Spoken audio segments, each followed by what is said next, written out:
উনি ওনাদের বাড়ি ব্রাহ্মণবাড়িয়া কল্পা এলাকার মন্নানিয়া দরবার শরীফের সজ্জাদা রশিদ পীরে তরিকত জনাব মুজাহিদ মিল্লাত জনাব মৌলানা মুশফিকুর রহমান মন্নানি সাহেব কিবলা উপস্থিত আছেন। আমি ওনার শুকরিয়া আদায় করতেছি। ওনাকে পেয়ে আমরা অত্যন্ত আনন্দিত, আমরা গর্বিত।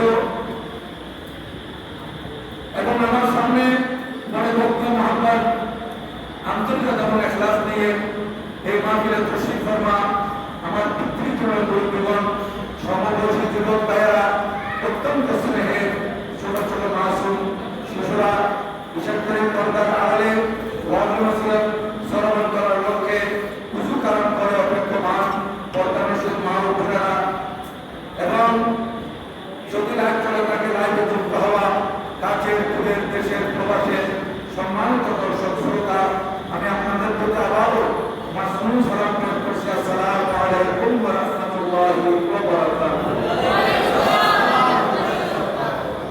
মহান রব্বুল আলামিনের আলিশান দরবারে লক্ষ কোটি শুকরিয়া। সরকারে দো জাহান বায়সে কুল মাকাম আল্লাহুম্মা তাআলা সাল্লাল্লাহু তাআলা আলাইহি ওয়া আলা আলিহি ওয়া সাহবিহি ওয়া সাল্লামা। নুরানি দরবারে দরুদ সালামের হাদিয়া তোহফা নজরানা পেশ করার পর আপনাদের শুকরিয়া আদায় করতেছি। ভক্তি মহব্বত আন্তরিকতা এবং ইখলাস নিয়ে এই মাহফিলে তশরিফ রেখে মাহফিলের সৌন্দর্য বৃদ্ধি করেছেন। আজকে যে সমস্ত ওলামায়ে কেরাম আমাদের মাঝে উপস্থিত আছেন এবং বিরানি তরিকত উপস্থিত আছেন, অতিথিবৃন্দ উপস্থিত আছেন, আমি ওনাদের শুকরিয়া আদায় করতেছি। এবং আপনারা যারা এই মাহফিলে বসে মাহফিলের সৌন্দর্য বাড়িয়েছেন, আপনাদের শুকরিয়া আদায় করতেছি। এবং মহান রব্বুল আলামিনের আলিশান দরবারে ফরিয়াদ জানাই, কাল কঠিন হাসরের দিবসে এই সোহাদায়ে কারবালার স্মরণে খাজা গরিব নওয়াজ রাদিয়াল্লাহু তাআলা ফাতিহা পড়তে আয়োজিত মাহফিল হাসরের ময়দানে আমাদের জন্য যাতে নাজাত ওসিলা হয়, পরে করে বলুন আমিন। সম্মানিত উপস্থিতি, বাদ মাগরিব থেকে পর্যন্ত শুকরিয়া আদায় করতেছি যে আমাকে আপনাদের মাঝে এসে একটু দোয়া নেওয়ার জন্য আপনারা সুযোগ করে দিয়েছেন। আল্লাহ পাক সুবহানাহু ওয়া তাআলা যদি আমাকে দয়া করেন মদিনা এলাকার যদি নামকরণ করা হয় এবং আপনাদের দোয়া দয়া করে আমার প্রতি সামনে হাত থাকে, আমি পবিত্র কালামুল শরীফ থেকে একটি আয়াত তেলাওয়াত করেছি। এই আয়াত প্রসঙ্গে কিছু কথা বলে আলোচনা করে আমার তকবীর আমি নিতান্ত সম্মানিত উপস্থিতি। কুরআনুল কারীমে আল্লাহ তাআলা আমাকে ইরশাদ করেন, বিসমিল্লাহির রহমানির রহিম, ওয়ালা তাহসাবান্নাল্লাযীনা কুতিলু ফী সাবিলিল্লাহি আমওয়াতা বাল আহইয়াউন ইনদা রাব্বিহিম ইউরযাকুন। ইরশাদ হচ্ছে যারা আল্লাহর রাস্তায় শাহাদাত বরণ করে, একটু খেয়াল করবেন ভালো করে, যারা আল্লাহর রাস্তায় শাহাদাত বরণ করে, যারা আল্লাহর রাস্তায়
তো খানা দিতে হয়, এখন মুখ দিয়ে তো খানা দিতে পারতেছে না, যেহেতু সাবাইতে পারতেছে না, কিনতে পারতেছে না, তাহলে কিভাবে বলতেছে এদেরকে খানা দিয়ে স্যালাইনের মাধ্যমে, কিসের মাধ্যমে? স্যালাইনের ভিতর দিয়ে খানা দিতে হবে। মোটামুটি পেটের মধ্যে খানা যাইতে হবে, খানা না গেলে মানুষ এটা এমন মারা যাবে। মেডিকেলে ভর্তি করাইছেন বেঁচে থাকার জন্য, এখন খানা যদি না খায় তাহলে এমন তো মারা যাবে। এই জন্য ডাক্তার কি করে, মুখে চাবাইতে না পারলো, মুখে কিনতে না পারলো, স্যালাইনের মাধ্যমে তাদেরকে কি দেওয়া হয়, খানা দেওয়া হয়।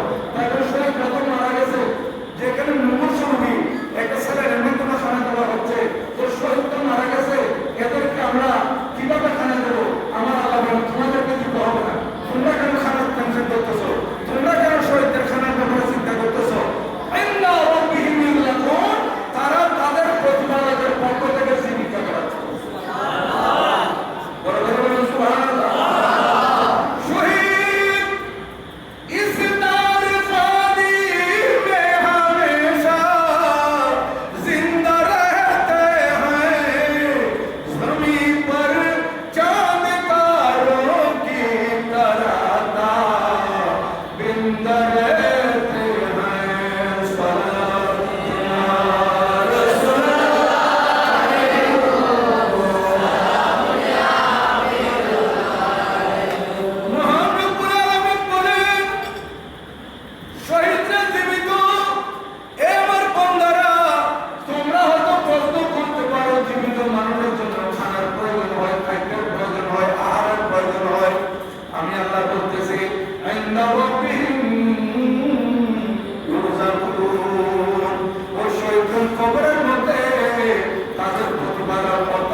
যার কারণে শহীদরা কবরের ভিতর কি বলেন, সবাই বলেন জীবিত।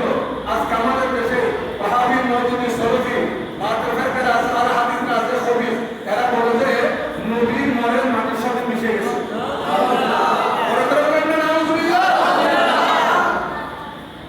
আমাদের নবীজি রওজায়ে পাকের ভিতরে জীবিত, এটা আমরা আহলে সুন্নাত ওয়াল জামাতের আকীদা। নবীজি রওজায়ে পাকের ভিতর কি কেমন জীবিত? আমার নবীজি ইরশাদ করেন, মান জারানি বাদা ওয়াফাতি ফাকান্নামা জারানি ফি হায়াতি। যে ব্যক্তি আমার ইন্তেকালের পরে আমি নবীর রওজায়ে পাক আসল জিয়ারত করার জন্য, সে কি রকম জিয়ারত করলো, কি রকম সাক্ষাৎ করলো আমার সাথে, আমি জীবদ্দশায় আমার বেঁচে থাকা অবস্থায়, দুনিয়াতে বেঁচে থাকা অবস্থায়, দুনিয়ার জাহিরি হায়াতের অবস্থায় সিদ্দিক আকবর রাদিয়াল্লাহু তাআলা, ফারুক আযম, ওসমান গনি, মাওলা আলী শের সহ 1,24,000 মতান্তরে সাহাবায়ে কেরাম নবীজিকে যেভাবে দেখেছেন, 13,000 বছর পরে নয় বরং কিয়ামত পর্যন্ত যারা মদিনা শরীফ যাবে, আমার নবীজি বলেন সাহাবীরা আমার সাথে আমার জীবদ্দশায় যেভাবে দেখা করেছিল সেইভাবে তোমরা দেখা করতেছো। ফাকান্নামা জারানি ফি হায়াতি, যেমনি মনে হয় আমার জীবদ্দশায় আমি দুনিয়াবি হায়াতে থাকা অবস্থায় আমার সাথে যেভাবে তারা সাহাবীরা সাক্ষাৎ করেছিল, তোমরা যদিও আমাকে দেখতেছো না, কিন্তু আমি তোমাদেরকে সেভাবে দেখতেছি। এবং আমার নবী ইরশাদ করেন, ইন্নাল্লাহ হারামা আলাল আরদি আন তাকুলা জিসাদাল আমবিয়া। মহান রব্বুল আলামিন মাটির উপর নিষেধাজ্ঞা করেছেন, মাটির জন্য হারাম করে দিয়েছেন। ও মাটি, তোমার মতো আমার বান্দারা যাদেরকে দেওয়া হবে, তুমি তাদেরকে খেয়ে গোশত, মাংস, হাড় সব কিছু খেয়ে তুমি একেবারে তাদেরকে নিচ্ছিন্ন করে দিতে পারো খবরে। কিন্তু আমি আল্লাহ বলতেছি, আমার নবীগণ যখন কবরস্থ হবে, তাদের শরীর মাটি তুমি করিও না। দেখেন নিষেধ কাকে করতেছে? মাটিকে। এই মাটি তোর উপর আমি নিষেধাজ্ঞা জারি করলাম, তোর উপর হারাম করে দিলাম, আনতাকুলা আজসাদাল আমবিয়া, নবীগণের শরীর খাওয়া থেকে খবরদার। আমার নবীগণ কবরের ভিতরে দেওয়ার পর দুনিয়াতে যেভাবে ছিল সেভাবে থাকবে।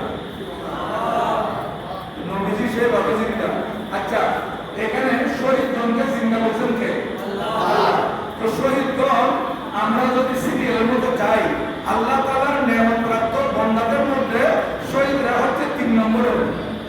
কত নম্বরে? 3 নম্বরে। প্রথম নম্বর, দ্বিতীয় নম্বর আর দুটো আছে। তাহলে 3 নম্বরের শহীদ যদি জিন্দা হয়, প্রথম আর দ্বিতীয় নম্বরে এরা অটোমেটিক জিন্দা না? দেখেন আমার আল্লাহ বলতেছেন, মাইয়ুতিল্লাহ ওয়া রাসূলা ফাউলাইকা মা'আল্লাযীনা আন'আমা আল্লাহু আলাইহিম মিনান নাবিয়্যিন। দেখেন মিনান নাবিয়্যিন ওয়াস সিদ্দীকিন ওয়াস শুহাদা। শহীদ কয় নম্বর? 3 নম্বর। 3 নম্বর। চতুর্থ নম্বর ওয়াস সালিহিন। আউলিয়া ইকরাম 4 নম্বর। 1 নম্বর নবীগণ। বলেন 1 নম্বর কি? নবীগণ।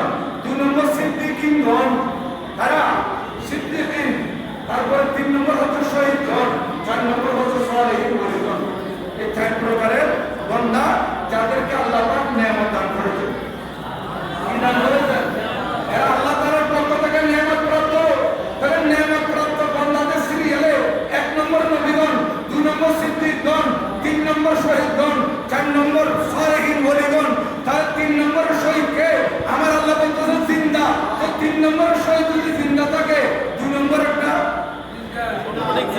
আরো বেশি জিন্দা না? 1 নম্বর একটা বতরে কাউলা জিন্দা, আরো বেশি জিন্দা। আর এই সমস্ত জাহেল মূর্খ বক্তা সাথে আলেম সাথে বাতের ফেরকেরা বলে যে নবীরা মরে গেছে। দেখেন শহীদরা জীবিত, এটা আমার আল্লাহ তাআলার ঘোষণা। তাহলে সাধারণ শহীদ যদি জীবিত হয়, তো হযরত ইমাম হোসেন রাদিয়াল্লাহু তাআলা উনি তো শহীদদের সম্রাট। উনি শহীদদের কি সম্রাট? উনি সৈয়দ শুহাদা, উনি ইমাম শুহাদা। শহীদ কেন ইমাম? তাহলে উনার বেশি জিন্দা। কিরকম জিন্দা? ওনার জন্ম মুবারক কারবালায়। কিতাবের মধ্যে লিখতেছে ওনার জন্ম মুবারক কোথায়? কারবালায়। শামে কারবালার মুতাসির আওয়াজ। জন্ম মুবারক কারবালায়। মাথা মুবারক প্রথমে কুফায় নিয়ে গেছে, এর থেকে নিয়ে গেছে দামেস্ক। 28 দিনের পর। কতদিন? 28 দিন লাগছে যাইতে দেখে। 28 দিন পর এজিদের দরবার যখন নিয়ে যাওয়া হয়, এজিদ বলছে মাথাকে বর্ষার মধ্যে গেতে এই আমার এই দামেস্কের বড় বড় গলিতে ঘুরাও, বড় বড় রাস্তায় ঘুরাও, যাতে করে এই দামেস্কের মানুষ আমাকে ভয় পায়। আমার বিরুদ্ধে যারা যাবে তাদেরকে আমি এভাবে কতল করে দিই। নাউজুবিল্লাহ বলেন না? আমার ইমাম আলী মাকাম সৈয়দুশ শুহাদা শহীদ দস্তে কারবালা ইমামে পাক হোসেন রাদিয়াল্লাহু তাআলা ওনার নূরানি মাথা মুবারক কাছে দক্ত নাই। কারবালার ময়দানে মাথা মুবারক কাছে, মুখ মুবারক কাছে, জিহ্বা মুবারক কাছে, এতটুকু শুধু বর্ষার মধ্যে কেটে রেখে দামেস্কের গলিতে গলিতে যখন ঘুরেছিল, হযরত মিনাল বিন আমির রাদিয়াল্লাহু তাআলা একজন তাবেঈ, উনি বলতেছেন আমি দেখলাম ইমাম পাকের নূরানি মাথা মুবারক যখন এজিদের নির্দেশে দামেস্কের মধ্যে প্রদক্ষিণ করাচ্ছিল, দামেস্কের গলিতে গলিতে ঘুরাচ্ছিল, সেখানে একজন মানুষ উনি হাফেজে কোরআন শরীফ তেলাওয়াত করতেছে। হাফেজে কোরআন কি তেলাওয়াত করতেছে? কোরআন তেলাওয়াত করতে করতে সূরা কাহফ 15তম পারা। কত? 15তম পারা সূরাতুল কাহফ আয়াত নম্বর 9 তেলাওয়াত করছে। আম হাসিবতা আন্না আসহাবাল কাহফি ওয়ার রাকিম কানু মিন আয়াতিনা আজাবা। আমার আল্লাহ বলেন তোমরা কি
এটা আশ্চর্য ব্যাপার। আমার আল্লাহ বলেন আসহাবে কাহাফ এবং রকিব এটা আমি আল্লাহর নিদর্শনগুলোর মধ্যে আশ্চর্যতম নিদর্শন। এই আয়াত যখন তেলাওয়াত করব আমরা কথা কি বুঝতে পারবো না? খেয়াল করতেছেন? এই আয়াত তেলাওয়াত করছে একজন হাফেজে কোরআন। কোথায়? ওই দামেস্কের মধ্যে আমার ইমাম হুসাইন রাদিয়াল্লাহু তাআলার মাথা মুবারক দিয়ে যখন হাঁটতেছিল তখন এই হাফেজে কোরআন এই আয়াতের মধ্যে আছে। কোন আয়াত? ওই আসহাবে কাহাফ এবং রকিব আমার নিদর্শনগুলোর মধ্যে আশ্চর্যতম নিদর্শন। এই আয়াত যখন তেলাওয়াত করছে তখন এই কর্তৃত্ব মস্তিষ্ক তোর নাই, শরীরের নেই, তোর নাই, তোর কারবালায় শুধু মাথা মুবারকটা আছে। এই মাথা মুবারকের যে জুবান আছে, মুখ আছে, আমার ইমাম হুসাইন রাদিয়াল্লাহু তাআলা আনহু তোর থেকে মাথা আলো করা হয়েছে 28 দিন হয়ে গেছে, প্রায় মাসের কাছাকাছি। 28 দিন আগে উনাকে শহীদ করা হয়েছে।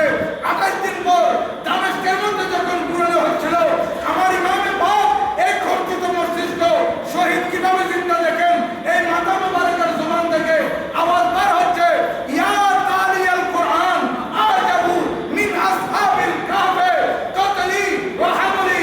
এই কোরআন শরীফ তেলাওয়াতকারী আল্লাহর কোরআন বলতেছে আসহাবে কাহফ এবং রকিম এটা আল্লাহর নিদর্শনের মধ্যে আশ্চর্যতম নিদর্শন। ঠিক আছে, কিন্তু জেনে রাখো আমি হুসাইন নবীজির আওলাদ, আমি হুসাইন নবীজির নাতি, নবীজির নামদারি মুনাফিক উম্মত। আমাকে এভাবে শহীদ করে দেওয়া এবং আমার মাথা মুবারক দামেস্কের মধ্যে পুরানো এটা আসহাবে কাহফের ঘটনা থেকে আরো বেশি আশ্চর্য। দেখেন, এটা আসহাবে কাহফের ঘটনা থেকে আরো বেশি আশ্চর্য। উনি বলতেছেন ইয়া তালিয়াল কোরআন, হে কোরআন তেলাওয়াতকারী আজাবু, আমি আরো বেশি আশ্চর্য। মিন আসহাবিল কাহফ, আসহাবে কাহফ থেকে কতলি আমাকে এভাবে শহীদ করে দেওয়া, ওয়া হামলি এবং আমাকে এভাবে বহন করে পুরানো, বর্ষার মধ্যে নিয়ে পুরানো, এটা বেশি আশ্চর্য। দেখেন, তোর নাই শুধু মাথা মুবারকের যে জুবান আছে এটাই কথা বলতেছে। কিভাবে চিন্তা দেখেন আমার ইমাম আলী আল্লাহ সেইভাবে জীবিত। যাই হোক, আমি কথা বাড়াবো না, বর্ষার মৌসুম, কিন্তু দুঃখ লাগে আজকে এখানে তো মানুষ এত কম। আরো আছে না মানুষ? পাবলিসিটি হয়েছে না? কিন্তু ওই বল খেলার জন্য রাইতে 4টা বাজে উনি গতকালে নাকি ব্রাজিল করে গিয়ে আরো 150 জন স্টুডেন্ট তুলে গেল।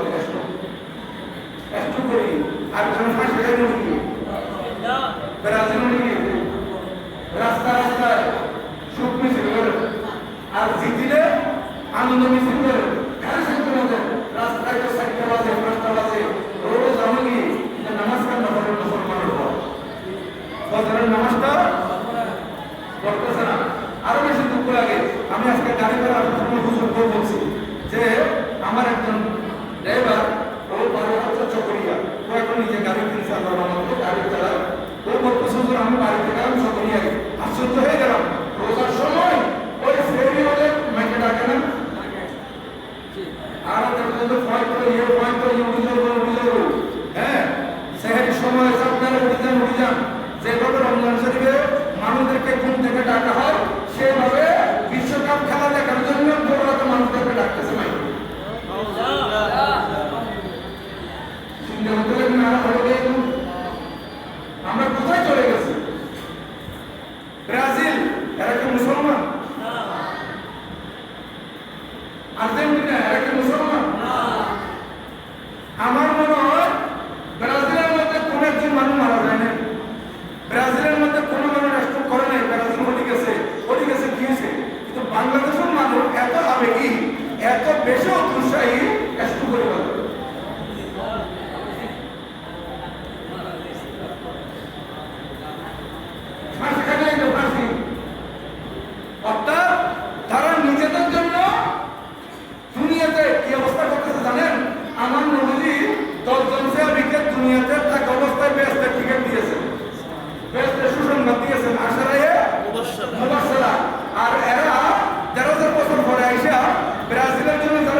গোলাম, নবীর উম্মত।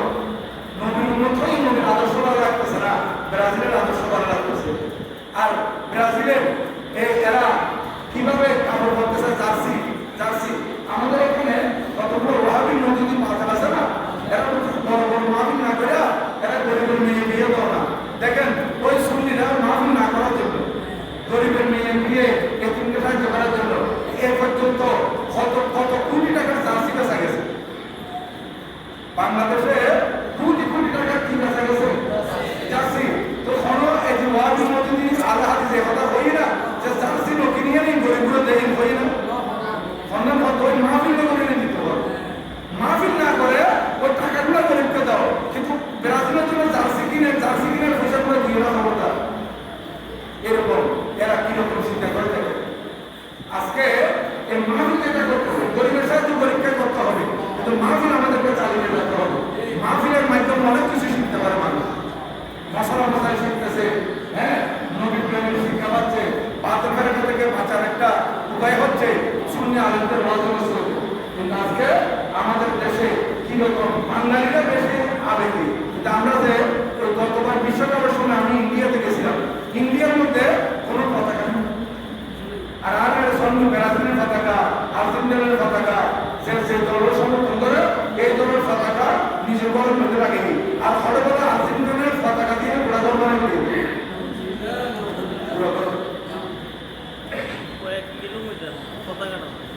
লক্ষ লক্ষ টাকা, কোটি কোটি টাকা খরচ করতেছে। এগুলো সব জাহান্নামের পথে হচ্ছে, জাহান্নাম। বাংলাদেশের ছেলে, বাংলাদেশের মেয়ে, আর কত ব্যবহার খেলা। হ্যাঁ, আমি বলতাম এই খেলা আপনারা দেখেন, ঠিক আছে, দেখেন মনে চাইতেছে, কিন্তু খেলা কেমনে দেখবেন? এরা তো হাফ প্যান্ট করে খেলতেছে, হাফ প্যান্ট। আপনার এতে পুরুষের সতর, নাভি কিন্তু সতর না, নাভির নিচে থেকে হাঁটু পর্যন্ত এটা পুরো সতর। এই হাঁটু সতর অন্তর্ভুক্ত। এই হাঁটু যদি আপনার কাপড় হাঁটুর উপরে উঠে কবিরে গুলো হবে, সগিরে নয়, কবিরে গুণা ইয়া তারা অনেক কারণে ভানুগুলি বসতে গেল, এটা তুমি গেল না, শুধু পাখানা প্রস্তাবের স্থান সতর নয়, হাঁটু আপনার সতর অন্তর্ভুক্ত।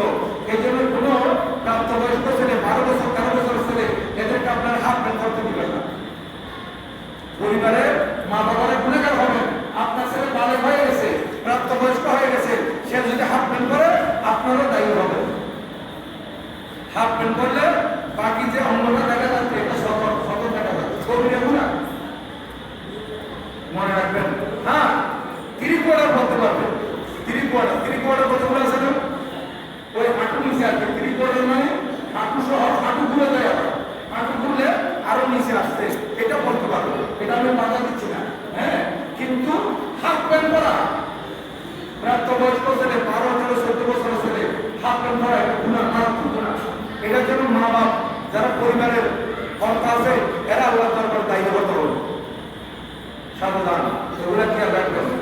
মুসলমান, আমি গত বছর আপনাদের খেদমতে 9 মুহররম 100 বৃহস্পতিবার কি ঘটনা ঘটেছিল এর আগ পর্যন্ত আপনাদের খেদমতে বয়ান করেছিলাম। কারা কারা ছিলেন জানি না, আমি তো ধারাবাহিক বর্ণনা করতে চাই। আমি গত বছর 9 মুহররমের আগ পর্যন্ত বর্ণনা করেছিলাম, আপনাদের মনে আছে কিনা জানি না, আমি লিখে রাখছি। আজকে এই 9 মুহররম থেকে আপনাদের আলোচনা হবে 100 আমি কথায় চলে আসছি, কথা বাড়াবো না। আজকে যতটুকু দেখতে পারি আল্লাহ যদি বাঁচা রাখে আমি আগের বছর আপনার বয়ান হবে, নতুবা আমার পরিবর্তে যে আসে ওনাকে বলে দিবেন যে আমাদের হুজুর যোগাযোগ এতটুকু বয়ান করছে, আপনি আসার সময় এটা দেখে আসবেন, এখান থেকে আপনার বয়ান হবে। তাহলে প্রত্যেক বছর মানুষ কিছু শিখতে পারবে।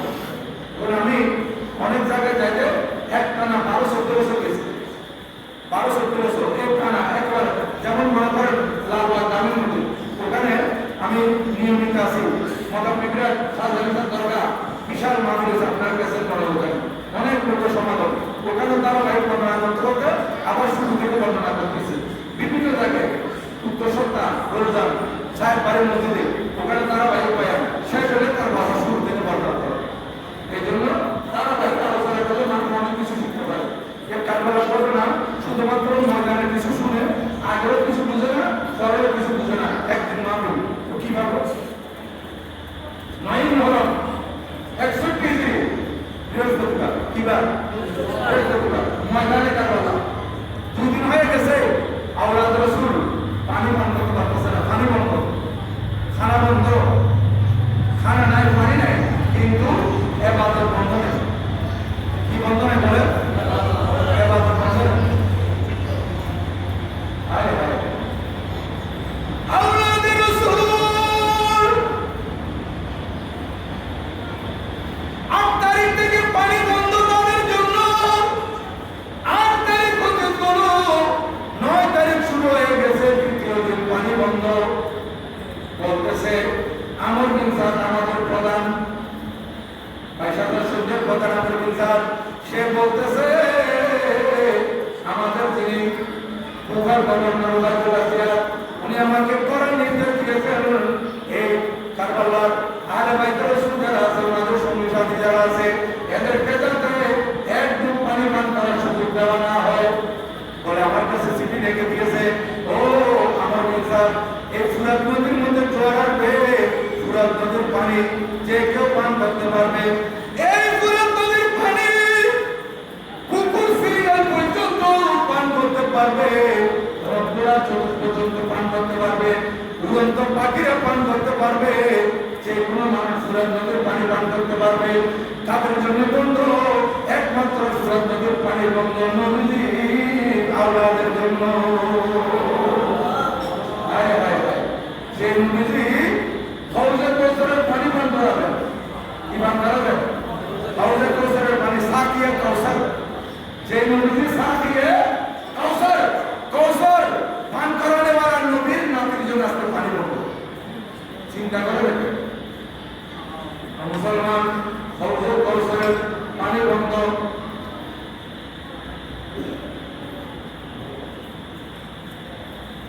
মুসলমান, হাউজে কৌসারের পানি বন্ধ আওলাদ রাসূলের জন্য। যে আওলাদ রাসূলের জানাজা কিয়ামতের ময়দানে একটু হাউজে কৌসারের পানি পান করালে কিয়ামতের ময়দানে ভয়াবহ পরিস্থিতির মধ্যে জান্নাত সুদা পর্যন্ত আর পিপাসা লাগবে না, আর পিপাসা লাগবে না। এরকম হাদিসে পাকে আছে লা নাজমাউ বাদাহু আমারা, এটা পান করার পর আর পিপাসা লাগবে না। যে হাউজে কৌসারের পানি পান করানো वाला নবী, ওই নবীর নামের জন্য একটা পানি পাবো। চিন্তা করে দেখেন, সাথে সাথে আজকে যেহেতু গরিব নামাজের পরিসর, এই জন্য আমি আপনাদের কাছে এই কথাটা টেনে নিয়ে আসতেছি। খাজা গরিব নামাজ, এদিকে খেয়াল করেন, হযরত খাজা গরিব নামাজ, ওনার জন্য কি পানি বন্ধ করা হয়েছিল কোনো সময়? হয়েছিল? আনাসাগরের পানি বন্ধ করা হয়েছিল তো পিত্তরাজের নির্দেশে। খাজা গরিব নামাজ এবং ওনার সাথে 40-50 জন যারা ছিল, এদের জন্য পানি বন্ধ ছিল। আর গরিব নামাজ উনি কে জানেন? হুজুর খাজা গরিব নামাজ রাদিয়াল্লাহু তাআলা হচ্ছেন এই কারবালার দুলহা ইমাম হোসেন রাদিয়াল্লাহু তাআলার অবস্থান পুরুষ।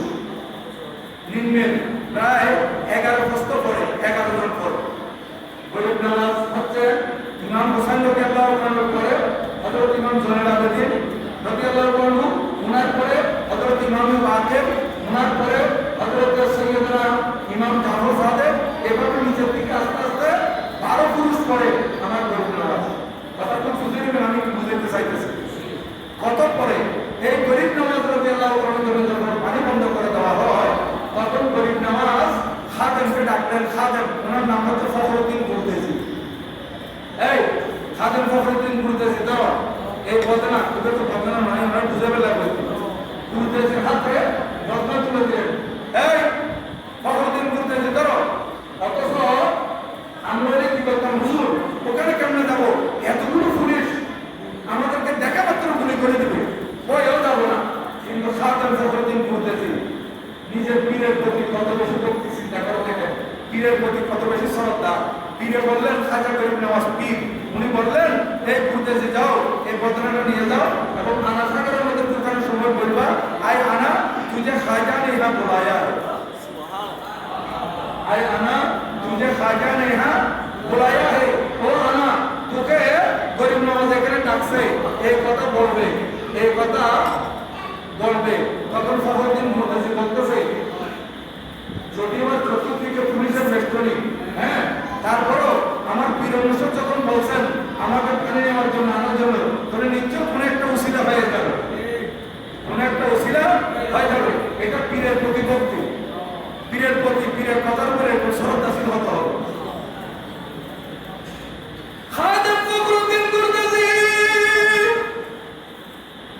উনি পতাকা নিয়ে, ওই পতাকা নিয়ে একজন পুলিশের সামনে উপস্থিত। পুলিশ বেশাবেশি রাগান্বিত, বলতেছে ফকির কেন আসছো? বলে এক বন্ধা পানি নেব, আমরা এত বুড়া মানুষ, সুদের বন্ধা পানি। বলে না না, পাঁচশোর মানা, গো ব্যাগ, চলে যাও চলে যাও। ফখরুদ্দিন মুরতাজি উনি নাচুর বান্দা, যেহেতু পীর মুর্শিদ বলছেন পানি আনার জন্য, উনি পুলিশ গার্ড ভয় করতেছে না। এ যখন নিষেধ করছে আর আরেকজনের কাছে গেছে, ও ভাই পুলিশ এক কথা পানি নেব, না নেওয়া যাবে না। আরেকজনের কাছে গেছে, নেওয়া যাবে না। এভাবে ঘুরতে ঘুরতে আরেক পুলিশের কাছে গেছে, একটু হিন্দু হলো মানবিক টাইপের পুলিশ। কোন টাইপের? মানবিক পুলিশ। সে বলতেছে এতগুলো মানুষ এক বদনা পানি আর কি কাজে আসবে, আমি একটু অনুমতি দিয়ে দিই। ওই পুলিশ বলল এই মুসলমান দরবেশের খাদেম একবার যাবে, একবার যেতে পারবে, আর আসিও না আমার কাছে, যাও একবার। খাদেম তো খুশি হয়ে গেছে, খাদেম বলছে আমার যাইতে হবে একবার, আমি যাব একবার। একবারে কাজ শেষ। খাদেম অনুমতি পাওয়া মাত্র আনা সাগরের দিকে দৌড় দিছে। দৌড়ে গিয়ে আনা সাগরের মধ্যে ওই পদ্মা ঢুকানোর সময় আমার গরিব নওয়াজ যেভাবে বলেছিলেন সেইভাবে, আয় আনা তুঝে খাজানে ইহা বুলায়া হে, ও আনা গরিব নওয়াজ তোমাকে এখানে ডাকছে। এই কথা বলার গরিব ভারতবর্ষের ইতিহাস সাক্ষী আছে, ভারতবর্ষের ইতিহাসের মধ্যে লেখা আছে ওই পদ্মার ভিতর আনা সাগরের পানি শুধু আসে নাই, আনা সাগরের পানি তো আসছে আসছে ডাবের পানি, ডাবের ভিতর পানি আছে না, সারা ভারতবর্ষের মধ্যে ডাবের পানি, ইঁদুর রস, কুশের রস, ইঁদুর রস, এইভাবে মায়ের স্তনের দুধ, গাভীর গোড়ানোর দুধ, এক কথায় ভারতবর্ষের মধ্যে যত তরল পদার্থ ছিল সব কিছুই পদ্মার ভিতরে চলে আসছিল। দেখেন আমার গরিব নওয়াজের করামত কত বড়, এই ক্ষমতা আমার গরিব নওয়াজকে কে দিয়েছে? আল্লাহ সুবহানাহু ওয়া তাআলা। এই জন্য বলা হচ্ছে কারামাতুল আউলিয়া হাক্কুন, আল্লাহর ওলিদের কারামত সত্য। এই পানি নিয়ে চলে আসছে, এখন হার পড়ে গেছে, আনা সাগরে পানি নেই, ডাবের মধ্যে পানি নেই, গাছের মধ্যে ডাব আছে, পানি নেই। ইকু কুশেল, ইকু দাঁড়িয়ে আছে, ইকুর ভিতর রস নাই। বাচ্চারা, ছোট ছোট বাচ্চা যারা মার দুধ পান করে, বাচ্চারা মায়ের স্তনে দুধ পাইতেছে না। গাভীর বাছুর মা থেকে দুধ পান করবে, গাভী থেকে দুধ পান করবে, ওলানের মধ্যে দুধ নেই। যে গাভী খেলি 1-1.5 কেজি, 2 কেজি, 3 কেজি দুধ নেই, এক ফোঁটা দুধ নেই। সারা ভারতবর্ষ হাহাকার, শেষ পর্যন্ত আবার আমার গরিব নওয়াজের কদমে আসতে হয়েছে। গরিব নওয়াজ বললেন যাও ফখরুদ্দিন যাও, এই ঘটনাটা আবার এই পানি যেগুলো আছে এগুলো আমার ডালে দিয়ে আসো।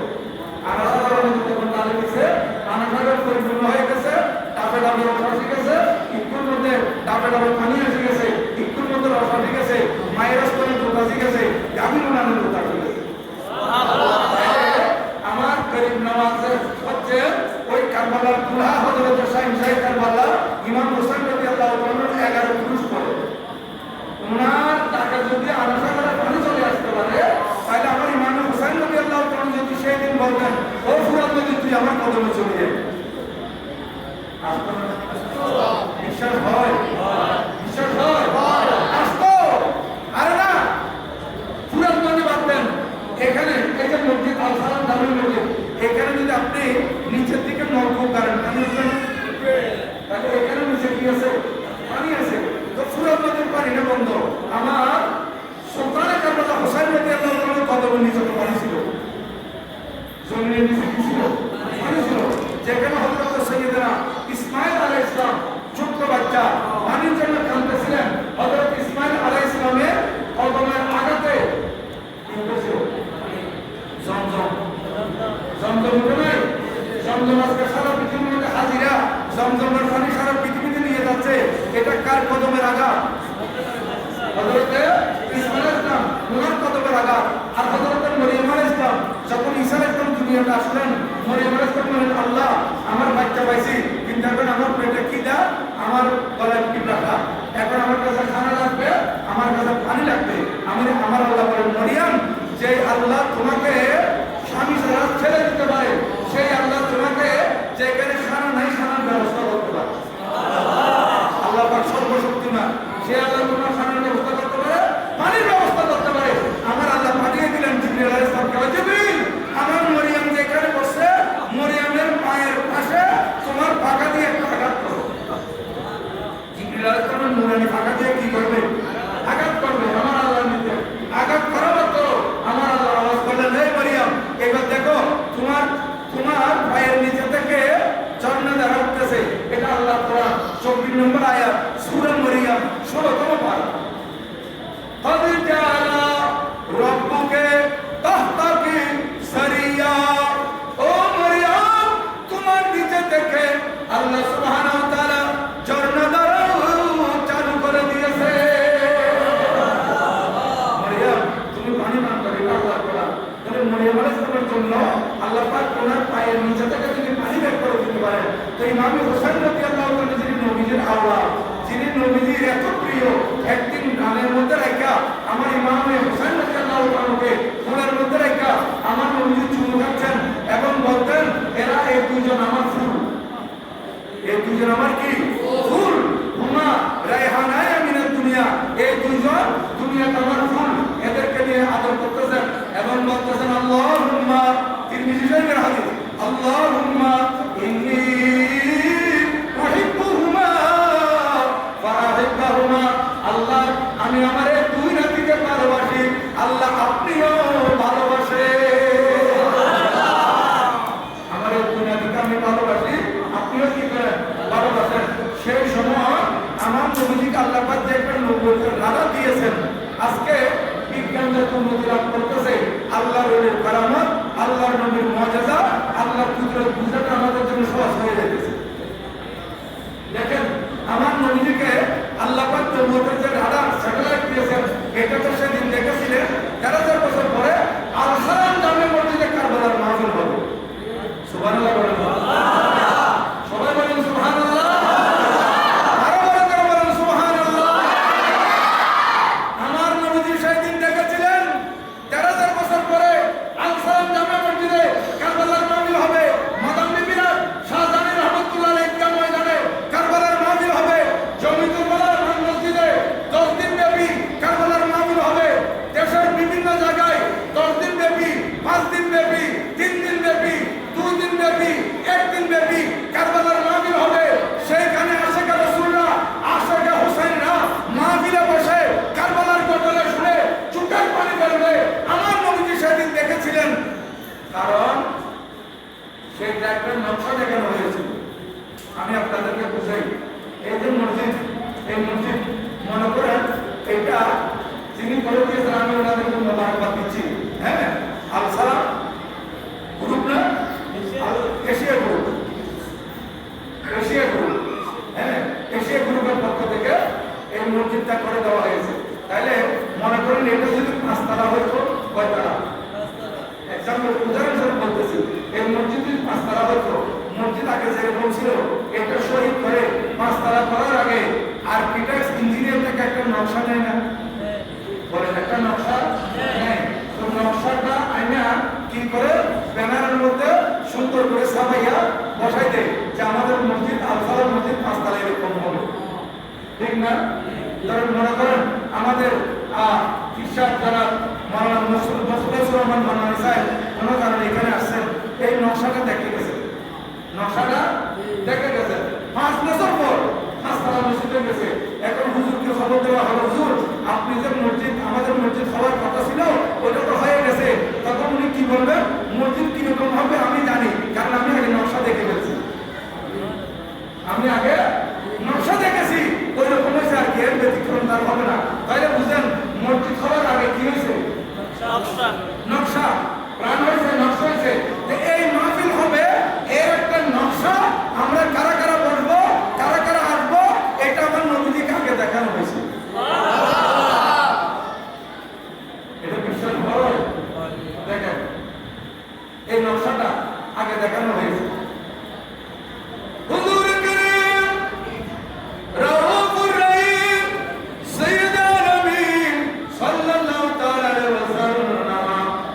ভালোবাসা দেখে সেদিন তো আল্লাহ দরবারে বাড়িয়ে দিয়েছিলেন ওয়া আহাব্বা মান ইউহিব্বুহুমা।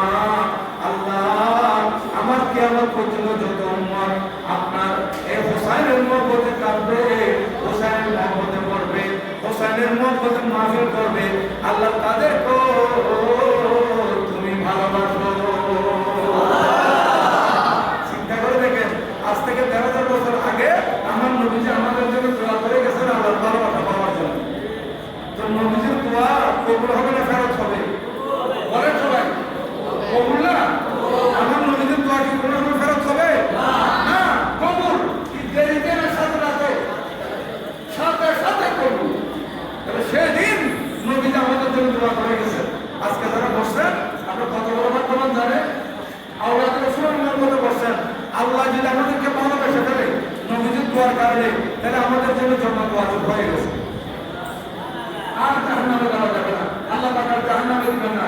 বলবে যে ওই হোসাইনের মহব্বতে মাহফিলে বসেছিলাম, আমি আল্লাহ তোমাদেরকে ভালোবেসে ফেলেছি, কারণ দোয়া আমার নবী ছিল, দোয়া আমার মাহবুব নবী ছিল। কিন্তু ৫ ওয়াক্ত নামাজ ঠিকভাবে পড়তে হবে, রোজা রাখতে হবে, শরীয়ত মোতাবেক চলতে হবে, শরীয়ত বিধি কোনো কার্যকলাপে লিপ্ত হওয়া যাবে না। কারণ আমরা এদিকে ইমাম হোসাইনের পাকের মহব্বত দেখাবো, ওদিকে শরীয়ত বিধি কার্যকলাপে লিপ্ত হবো। দুই বিধি তো সবিধি একসাথে হতে পারে? যাই হোক, বলতেছিলাম ওই ৯ তারিখ আমার ইমাম হোসাইন বিবাহিত। সকাল থেকে শুরু করে সন্ধ্যা হচ্ছে ইমামে আলী মাকাম জোহরের নামাজ পড়ছেন, জোহরের নামাজ পড়ছেন, আসরের নামাজ পড়ছেন।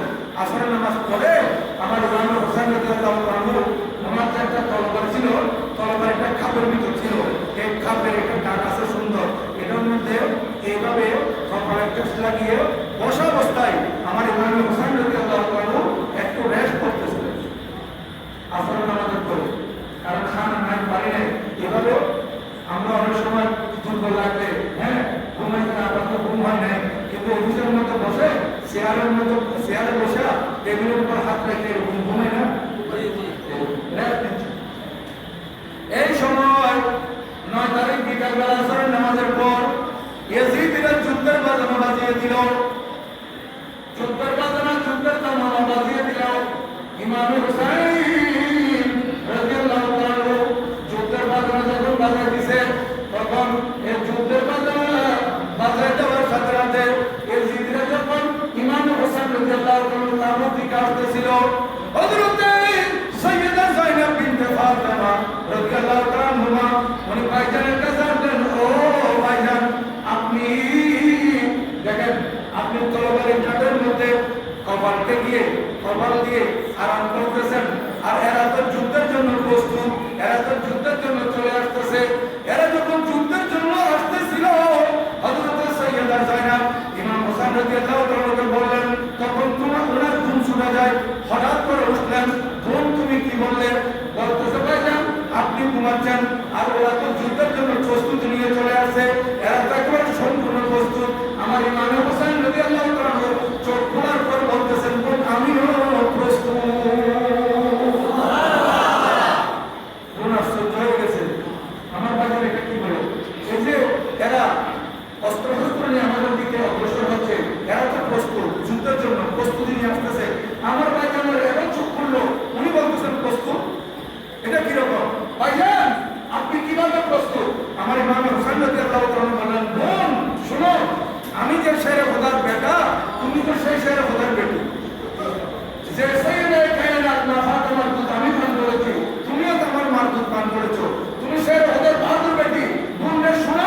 আমাদের এখানে কোনো কারণে বাবা যদি দুটা বিয়ে করে, খুব খেয়াল করবেন, কোনো কারণে বাবা দুটা বিয়ে করছে, এক মার ছেলেরা আর এক মার ছেলেদেরকে বাঁকা চোখে দেখে, সৎ ভাইকে কি চোখে দেখে? বাঁকা চোখে দেখে। সৎ ভাইকে ভালো চোখে দেখে না। আপন ভাইকে যেভাবে মহব্বত করে, সৎ ভাইকে সেভাবে মহব্বত করে না, অথচ এটা শরীয়ত মতো হারাম। খবরদার, নিজের আপন ভাইকে যেভাবে দেখবেন, সৎ ভাইকে সেভাবে দেখতে হবে। আপনি যেমন আপনার বাবার সন্তান, আপনার সৎ ভাইও আপনার বাবার সন্তান। মা দুই হতে পারে, বাবা কি? বাবা। ময়দানে কারবালায় ইমাম হুসাইন রাদিয়াল্লাহু তাআলা উনি যে বাবার সন্তান, হযরত আব্বাস আলমবরদারে কারবালা উনি একই বাবার সন্তান। এই কারণে আমরা ইমাম হুসাইন রাদিয়াল্লাহু তাআলা দেখলেন, আমরা আমাদের মা ভিন্ন হতে পারে কিন্তু বাবা ওনাকে দিয়ে দিলেন কারবালার ময়দানের পতাকা। এই ভাই, তুমি আমার পতাকা ভাই ধরো, আমি এই হুসাইনি পতাকা তোমার হাতে তুলে দিলাম কারবালার ময়দানে। সৎ ভাই জন্য জান দিতে প্রস্তুত। এই আব্বাস, তুমি তো যুদ্ধের ময়দানে আলমবরদারে কারবালার পতাকা ভাই এদিকে আসো। তুমি সাথে আরো 20 জন লোক, আরো 20 লোক নিয়ে এদের মুখোমুখি দাঁড়িয়ে যাও। এদেরকে বলবা, এখন তো কিছুক্ষণ পরে সূর্য ডুবে যাবে, সন্ধ্যা নেমে আসতেছে, সারা পৃথিবী অন্ধকার হয়ে যাবে, তাহলে যুদ্ধ অন্ধকারে কিভাবে যুদ্ধ করবে? তাদেরকে বলো আজকের রাতটুকু আমাদেরকে একটু সময় দেওয়ার জন্য, যা হওয়ার কালকে সকালে হবে, আজকে রাত একটু সুযোগ দিতে বলো। কারণ আমার ইমাম হোসেন দেখতেছেন রাত যেটা আসতেছে এটা জুমার রাত। ইমামে আলী মাকরাম বলেন, এই জুমার রাতে দুনিয়া থেকে বিদায় নেওয়ার আগে কমপক্ষে আল্লাহর দরবারে একটু বেশি বেশি ইবাদত করব। দেখেন 2 দিন 2.5 দিন খানা নাই, পারি নাই, কিন্তু তারপরও ইবাদত থেকে পিছু হটতেছে না, ইবাদত ঠিক রাখছে, ইবাদত করব। তাদেরকে একটু সময় দিতে বলো। এখন তাদের মুখোমুখি যখন দাঁড়ায় গেছে, তারা বলতেছে কি হয়েছে? বলে কালকে রাত, আজকে নয়, আজকে রাত, এখন রাত হয়ে যাবে। আমাদের ইমাম হুসাইন রাদিয়াল্লাহু তাআলা বলছেন একটু সুযোগ দেওয়ার জন্য, একটু সুযোগ দিলে কাল রাস্তা আমরা অতিক্রম করবো, সকালবেলা যা হওয়ার হবে। কিন্তু এজিটেশন যারা মানে না, এজিটেশন যারা বলতেছে আমরা প্রস্তুতি নিয়ে এসেছি। কি নিয়ে এসেছি? আমরা প্রস্তুতি নিয়ে এসেছি এবং আমরা অর্ডার নিয়ে এসেছি। আমাদেরকে অর্ডার দিয়েছেন আমাদের পেশাদার সঙ্গে যিনি প্রধান, ইনি আমাদেরকে অর্ডার দিয়েছেন। এখন আমরা এই আর পিছিয়ে যাব না। তখন আমার ইমামে হুসাইন রাদিয়াল্লাহু তাআলার প্রতিনিধি হযরত সৈয়দনা আব্বাস রাদিয়াল্লাহু তাআলা বলতেছেন, ঠিক আছে, তোমরা এক কাজ করো, তোমরা তোমাদের সরকারের কাছে যাও। তোমাদের সরকারের কাছে গিয়ে একটু তোমাদের সরকারের কাছে গিয়ে তোমরা বলো, যাতে করে আমাদেরকে একটু আস্থা রাখার সুযোগ দেয়। সরকার যদি তোমাদেরকে তোমাদের বাসার সঙ্গে প্রধান যদি সুযোগ দেয়, তাহলে তার কোনো সমস্যা আছে? বলে না, আর কোনো সমস্যা নাই। এই কথা বলার পর তাদের থেকে 3 জন গেছে আমর বিন সাদের কাছে, বাসার সঙ্গে প্রধান। 3 জন গিয়ে বলতেছে, সরদার, ও আমাদের সেনাপতি এই ইমাম হুসাইন, উনি বলতেছেন আজকে কিছুক্ষণ পরে রাত নেমে আসবে, রাত্রে যুদ্ধ না করে কালকে সকালে যা হওয়ার হবে। তখন আমর বিন সাদ খুশি হয়ে গেছে। এই কমবক্ত মনে করেছিল এরা তো এমন উপবাস, এমন ক্ষুধার্ত, এমন বিকাশিত, রাত আরেকটা গেলে আরো দুর্বল হয়ে যাবে, রাত আরেকটা গেলে আরো দুর্বল হয়ে যাবে, সুযোগ দিয়ে অসুবিধা কি? বলে হ্যাঁ ঠিক আছে, সুযোগ দিলাম, চলো তোমরা চলে আসো, আগামীকাল সকাল থেকে যুদ্ধ আরম্ভ হবে। আমার ইমামে আলী মাকামের দরবারে হযরত আব্বাস রাদিয়াল্লাহু তাআলা আয়েশা বলতেছেন, ভাইজান এরা আমাদের দাবি মেনে নিয়েছে। আমার ইমামে আলী মাকাম আল্লাহ শুকরিয়া আদায় করতে বলেছিলেন, আলহামদুলিল্লাহ, আল্লাহ তাআলার শুকরিয়া, আজকে রাত কোনো রকমে ইবাদতের ভিতর দিয়ে কাটাবো। দেখেন 9 তারিখ 3 এখন সন্ধ্যা নেমে আসতেছে, মাগরিবের আযান হলো। আমার ইমামে আলী মাকাম মাগরিবের নামাজ পড়লেন। মাগরিবের নামাজ পড়ার পর তাসবিহ তাহলিল পড়তে পড়তে, আওয়ামিল পড়তে পড়তে নামাজ এশা হয়ে গেল, এশার সময় হয়ে গেল, এশার আযান হলো। আমার ইমাম এশার নামাজ পড়ছে আলীদের কাবুতে। এজিদিরা কয় হাজার? 22,000। আচ্ছা 22,000 জমা, আর আমার ইমাম হোসাইনের এদিকে 82 জন জমা। বড় কোনটা? এজিদের দলটা বড় না? বড় মানে কয় গুণ? এটা মামুলি ব্যাপার নাকি? এখানে 100 কম আর ওখানে 22,000। আমার ইমাম হোসেন যদি বলতেন এরাও তো নামাজ পড়তেছে, আমি ছোট জবাব বাদ দিয়া ওরা আমার বিরুদ্ধে হলে কি হবে, কিন্তু নামাজ তো আল্লাহ পড়তেছে, একটু যাই ওদের পিছনে একটা দা করি। আমরা তো কি করি, নামাজ পড়তেছে ওদের ইমাম যে চাকরিটা হোক, ওয়াহি হোক, জামাত হোক, আলা হাদিস হোক, অসুবিধা কি? ইমাম ইমাম কত মুসলমান। আরে আমার জানে কারবালায় আমার ইমাম হোসেন শিক্ষা দিলেন এজিদি 22,000, বিশাল এক জামাত জোহরের, বিশাল এক জামাত আসরের, বিশাল এক নামাজের জামাত মাগরিবের, কিন্তু আমি হোসেন তাদের পিছে একটা করি নাই। কেন করি নাই? যেহেতু তারা নামে মুসলমান, তাদের ভিতরে ঈমান ছিল না। তাদের ভিতরে কি ছিল না? ঈমান ছিল না। ভিতরে যদি ঈমান না থাকে এর পিছে নামাজ পড়া যাবে না। আর নামাজ পড়া যাবে না। ওরা তো লেস উল্লে মুসলমান গায়না করো, যে কোনো পিয়ার পিছে ইমামতি করো, একটা করো না, যে কোনো কারো পিছে একটা করা যাবে না। একটা করবে একমাত্র সুন্নি ইমামের পিছনে। কোন ইমাম? আমি আপনাদেরকে আরেকটা উদাহরণ দিই। মনে করেন আমার এই কাপড়, কোন ইমাম সাহেব, এই ইমাম সাহেব আছে আপনাদের মোল্লা আব্দুল মান্নান কাজী গাজী, এই উনি মনে করেন কোন একজন ইমাম সাহেব সকালবেলা একটু বাথরুমে গেছে হাজার তাদের করার জন্য, উনি খেয়াল করতে পারে নাই ওনার কাপড়ে একটু ময়লা লেগে গেছে, ময়লা। এখন মসজিদের কিন্তু যখন ঢুকছে গন্ধ সরে গেছে, এখন সবাই বলতেছে কি রে কি গন্ধ, পরে একজনে দেখছে যে ইমাম সাহেবের কাপড় ময়লা, তখন মানুষে কি বলবে? সবাই বলতো হুজুর কাপড়টা পাল্টে গেলেন, অথবা ধুয়ে আসবেন। কারণ নামাজের বাইরে ভিতরে যে 13 খরচ, ওখানে একটা হচ্ছে কাপড় পাক, একটা কি পাক? কাপড় পাক। এখন হুজুরের কাপড়ের ময়লা আছে, এটা পাক আছে না, এটা ধুয়ে ফেলতে হবে নতুবা পাল্টে ফেলতে হবে। তাইলে এটার জন্য আপনারা হুজুরের নামাজ পড়ে বলো আমার জামিয়ার মুক্তি থেকে ফতোয়া নিব এরকম বলবেন না আপনারা নিজেরাই ফতোয়া দিয়ে দিবেন? আপনারা নিজেরাই বলবেন যে হুজুর নামাজ হবে না, আপনার এখানে ময়লা আছে, এটা পাল্টাতে হবে, আপনারা নিজেরাই বলবেন। তাইলে দেখেন বাইরে যে ময়লা আছে এটা আপনারা দেখে পাল্টাতে বলতেছেন, কিন্তু যে বাচ্চার পার্কের ফলকের ভিতর ময়লা, নবী লাভ করতে পারে না। হ্যাঁ, নবী অপরের কল্যাণ না কল্যাণ সাধন করে নিজের কোনো কল্যাণ করতে পারে না, এরকম বলতে পারি মান থাকবে না। নবীজি আমাদের মতো সাধারণ মানুষ, এরকম বলে ইমান থাকবে না। নবীজি রক্ত মাংসের গড়া, দোষে গুণে ভরা।